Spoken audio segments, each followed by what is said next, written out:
The hot African sun was slowly going down, painting the sky in orange and red. The wind blew gently across the grasslands, brushing against the trees and carrying the sounds of birds returning home. Everything looked calm, peaceful. But deep in the tall grass, something dangerous was waiting. A strong lion named Jabari moved slowly through the golden field. His body was powerful, his mane thick like a king's crown. Jabari was not just any lion, he was the ruler of this land. All the animals feared him, but today Jabari was not thinking about power. He was hungry. He hadn't eaten in 2 days. As he walked under the darkening sky, Jabari suddenly stopped. His nose twitched. He smelled something. Meat. Fresh meat. Close. He turned his head, ears up, eyes sharp. There it was.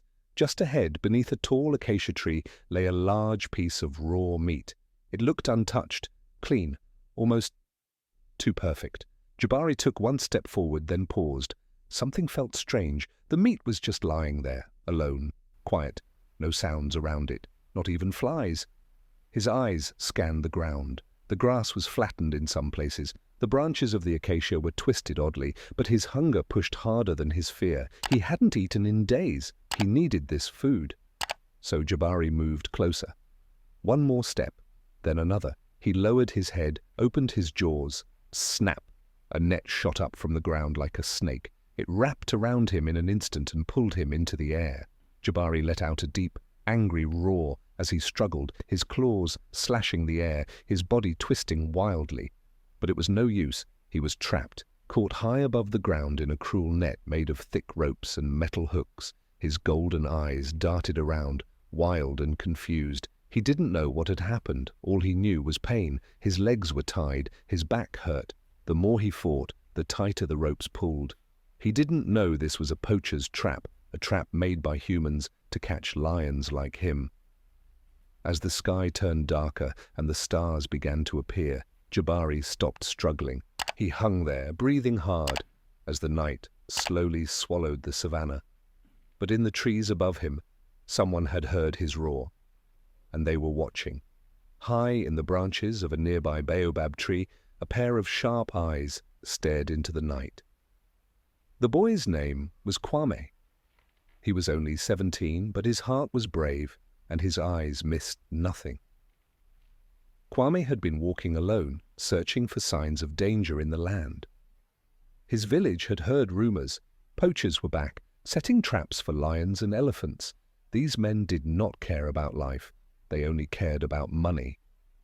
So Kwame, the son of a ranger, decided to search the grasslands. He knew the paths, he knew the wind, he moved like a shadow, and tonight the wind carried a sound that made him freeze, a roar, loud, deep, filled with pain. Kwame's heart beat faster. He crouched low, listening. Another roar echoed, then silence. He climbed higher into the tree, careful not to make a sound. From above he saw something terrible. There, under the acacia, hanging in the cruel grip of a net, a lion, huge, strong, struggling but weak. Kwame gasped. He knew this lion. Everyone in the village did. It was Jabari, the great lion of the plains, the protector of the balance between wild and man. If Jabari died, the whole land would feel it. Kwame didn't move for a long time. He watched the lion twist, growl, then slowly fall still. Jabari was breathing, but barely. Kwame's mind raced. Should he go back to the village, call for help? But by the time he returned, it might be too late. And if the poachers returned first, he couldn't let that happen. Slowly, carefully, Kwame climbed down the tree. His bare feet touched the earth without a sound. He moved like a cat through the grass, always keeping low. The air smelled like metal and dust. He could hear Jabari's heavy breathing. He crept closer and closer, heart pounding. Then, a noise behind him. A twig snapped. Kwame froze. Slowly he turned his head. There, just beyond the trees, a figure moved. Someone else was out here, someone who didn't belong. He dropped to the ground, hiding in the tall grass. It was not just him and the lion now. Someone was coming, and they were getting closer. Kwame pressed his body flat against the ground. His heart was beating so loudly he thought the stranger might hear it. The grass moved slightly in the wind, hiding him just enough. He didn't breathe. He didn't blink. The shadow moved closer. Then it spoke. "Don't be afraid. I'm not one of them." The voice was calm, not cruel, not angry.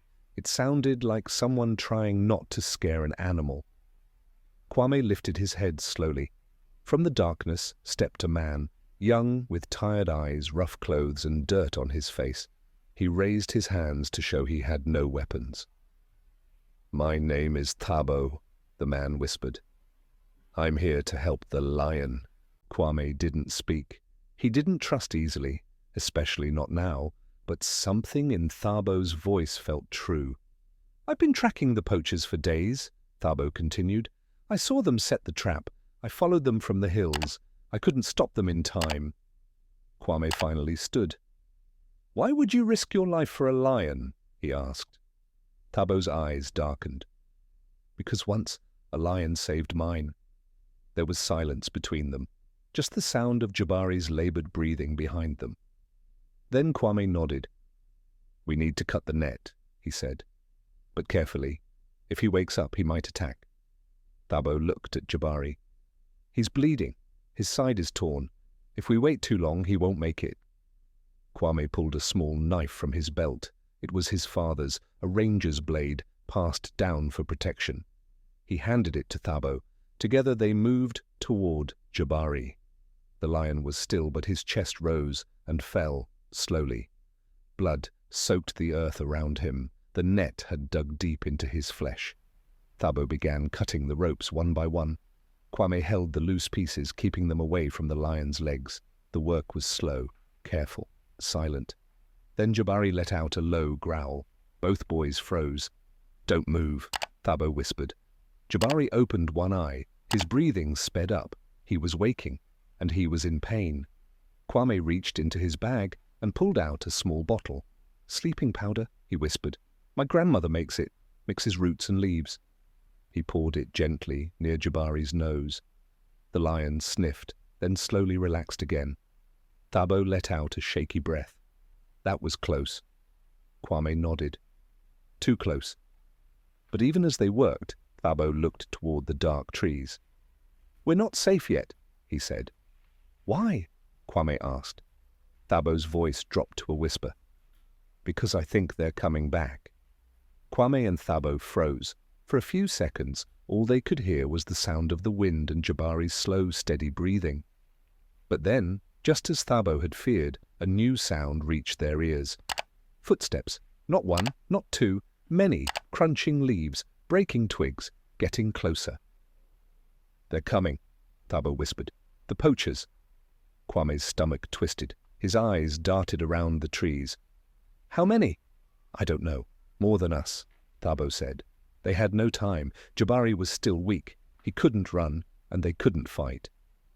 Kwame whispered, "We have to hide him." Thabo looked around. "There's no cave, no shelter, nowhere to go." Then Kwame pointed. "The old termite mound, behind those thick bushes. It's not deep, but it might be enough."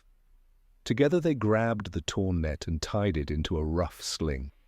Carefully, they dragged Jabari inch by inch toward the mound. The lion groaned in pain, but didn't fight them. He was too weak. Branches snapped in the distance. Voices, laughter, gun clicks. "They're close," Thabo hissed. Kwame's hands were shaking, but he kept moving. "Almost there."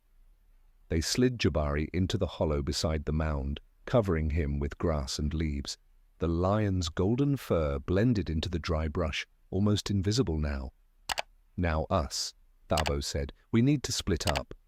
Kwame's eyes widened. "What?" "If they find us together, it's over. But if one of us runs the other way, it might pull them off." Kwame didn't want to leave, but he knew Thabo was right. "I'll be the bait," Thabo said, standing up. "You stay. Protect Jabari." "No," Kwame said quickly. "I'll do it." But Thabo was already running, crashing through the trees. Shouts followed. Gunshots cracked through the air. Kwame dropped to the ground, heart racing. He stayed hidden beside the sleeping lion, barely breathing. The world felt like it had stopped. Minutes passed, then more. Silence. Kwame crawled from the brush, peering into the trees. Smoke, he smelled smoke, and then he saw it, just for a second, flames between the trees. Something was burning. And in that moment, fear turned to something worse. "What did they set on fire?" Kwame whispered. He looked back at Jabari. The lion still slept. But danger wasn't over. It was only beginning, because now the forest itself was waking up, and it was angry. Kwame's breath was shallow, his heart beating like thunder in his chest. He watched the fire flicker between the trees, but his thoughts were focused on Jabari. The lion, still lying beneath the mound of leaves, was their only hope. His massive body barely moved, but Kwame knew he was alive, just barely. The smoke in the air made it harder to think. Everything felt heavy, clouded, like they were trapped in a bad dream. Thabo had run off to draw the poachers away, but the silence around him now made Kwame feel even more alone. He couldn't hear anything, no birds, no insects, not even the wind. The fire spread. Kwame's mind raced. What if the fire gets closer, he thought. What if it catches the brush around Jabari? His hands shook, but he fought to stay calm. He couldn't let the lion down, not now. Suddenly the ground trembled beneath him. The air seemed to pulse. Something was coming. Kwame turned quickly. His eyes widened when he saw a figure moving through the smoke. It was Thabo. He was back. But why? Thabo's face was covered in dirt and ash. His eyes were wide with panic. He ran up to Kwame and barely stopped to catch his breath.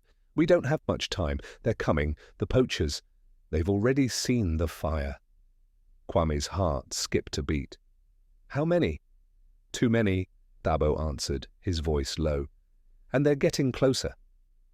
For a moment, both boys stood there, frozen. The forest was burning. The poachers were coming. But in that moment, something else happened. Something that neither boy could explain. Jabari stirred.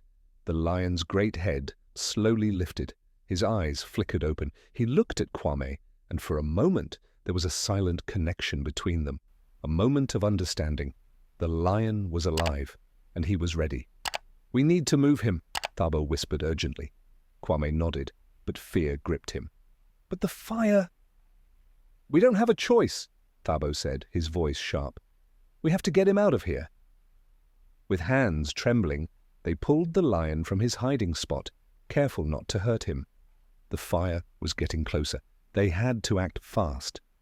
Kwame looked into Jabari's eyes one last time, his heart heavy with the weight of everything happening. "We're not alone," he thought. "Not anymore." And with that, they moved, disappearing into the smoke and flames, determined to save their only ally. Animal love is pure and unconditional, reminding us that compassion transcends species. Every act of kindness, big or small, makes a difference in their lives. Let's protect and cherish them.